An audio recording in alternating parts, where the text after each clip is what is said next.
Hello, my name's David Dungay. We are here at Contact Centre Expo in London. I'm with Ben Neo from Zoom. How you doing, Ben? Very good, thanks. Nice to see you, David. You too. Ben, where should we start? Should we start with a magic quadrant? You've recently made an appearance on the CCAS quadrant. Take us through that. Oh, we did. I mean, we're delighted. So, first CX provider within 3 years, the fastest one ever to get on the Magic Quadrant. There's been a lot of work that we put into the building the practice. Customers coming on the journey with us, the fact that we've implemented technology that's providing real outcomes has all been recognised by Gartner, and we've done it on an international basis.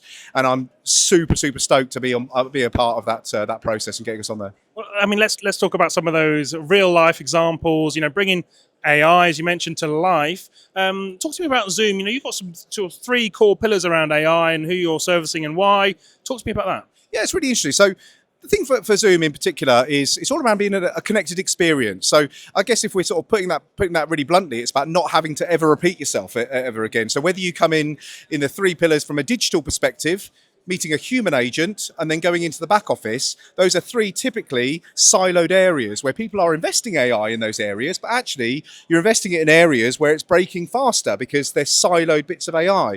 What Zoom's looking to do is bring that all together in one single connected experience. So regardless of whichever one of those pillars you tend to enter in, or you need to go back into, you're connected by the fabric of AI within there, supported within there. So whether it's a voice bot interaction that's predictively trying to understand what you're doing and help you with that, whether it goes through to an agent and the agent's using agent assist features to sort of service that, or whether it's going through to the back office, which is typically where a lot of the engagements and CX actually happens.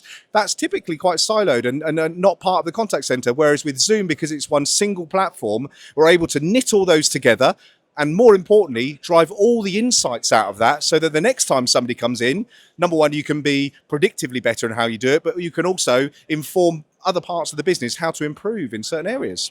It's interesting. I know we're seeing, I mean, all around the room and the market, there's a lot of conversation around AI, challenges around adoption, generating ROI on those implementations. What's your take on some of those challenges and how, Zoom's approach is a little bit different and maybe solve some of that? Yeah, I think the first thing is we're not treating AI as like a feature. Actually, what we're asking customers is, what are you looking to achieve? Great example I'll give you. We've got a very sort of high-end hotel chain that uses, in the reservations department, is using Zoom Contact Centre. So they've got a big issue around customers telling them that they've given them promised discount before, and they had no way of trying to find that information previously. Now, using AI and being able to look through their quality management, in seconds they can see who's promised what discount, if any was promised in the first place. But more importantly, so the agents feel supported. They're not worried about what they may or may not have said, and the business can make a commercial decision as to what they want to do, whether honour that promise if there was a promise made, or actually say, I'm sorry, that wasn't something, but normal, and treat them in a different way. But it's a great example of how AI is being used at scale to monitor thousands of conversations that would typically have taken hours to do as well. So there's a real practical application about protecting a business and maybe driving some upsells out of that as well that we're seeing from AI. Fantastic. So we're seeing AI adoption in just about every sector out there right now. But what are some of the popular sectors, Zoom are really having success in right now, and why is that? I think what's interesting, we're at this point in time where actually we've got a technical situation where we've got a genuine move from prem to cloud, right? That's still going on. We've got a very competitive world where people are very much driving forward on customer experience. They're wanting to improve as well. And then you've got the economical situation where people want to sort of look at how technology can help them do things better and faster and potentially cheaper around there. So some of the typical use cases we're seeing, clearly voice bots, right? So the ability to have that front end and be able to converse naturally, AI, and in multiple languages around that. AI has been brilliant around that side of things. From an agent perspective, clearly the work during the call, so agent assisted, but also post-call, those are the normal stuff that we're seeing as well. That's almost table stakes for where we are. And then supervisors, that ability to be able to monitor, review, coach, all using AI to do auto scoring and auto suggestive of coaching and that side of things. We're seeing, one of our customers has gone from a 8-to-1 ratio from a agent to manager side of things to a 20-to-1 ratio, because actually AI is able to take on a lot more of the coaching side of things than they could have done previously had they done it manually. So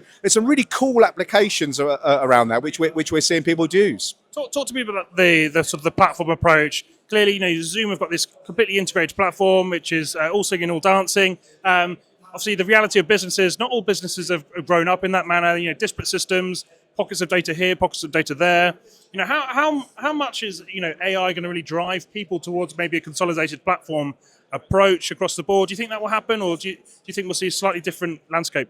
So I think we've grown up in a patchwork of systems, because that's typically how customers have grown up in the industry. They've invested in point solutions or point things. We're seeing a definite move to consolidate the UC and the CC world side of things. So from a system of engagement perspective, that's there. System of record with the CRM providers. We're seeing some of them come into the CCaaS world right now. But I think there's still a happy coexistence of all of that. The big thing is, how do you mine the data from wherever it is? And that is structured stuff, where that might be in the system of record, to unstructured stuff, which is conversations. So we've had a great example of that with one of our customers, who uses all the calls and analyzes all the calls coming into their customer services team, and the 70% of them around product issues. And they're using all of that. So first of all, they do log all that clearly on the system, but there's the nuances of what specifically is happening, how the customers are describing it. They're taking all that information and they're being able to marry all of that up in using AI into a report that product team in the back office can go and see what is actually being talked about on literally a daily basis, to be able to sort of like inform their product direction and their manufacturing facilities to make sure that those calls about repairs don't keep coming in. So there's lots of ways in which I think the market is going to work together for itself. Clearly, there's some consolidation that's going to happen around there, but actually, I think we're going to coexist for a while. Fantastic. Ben, thank you so much for spending some time with me. Enjoy the rest of the show. Thanks ever so much, David. Nice to see you. And thank you for watching. We're watching me, David Dungay, on Customer Experience Magazine.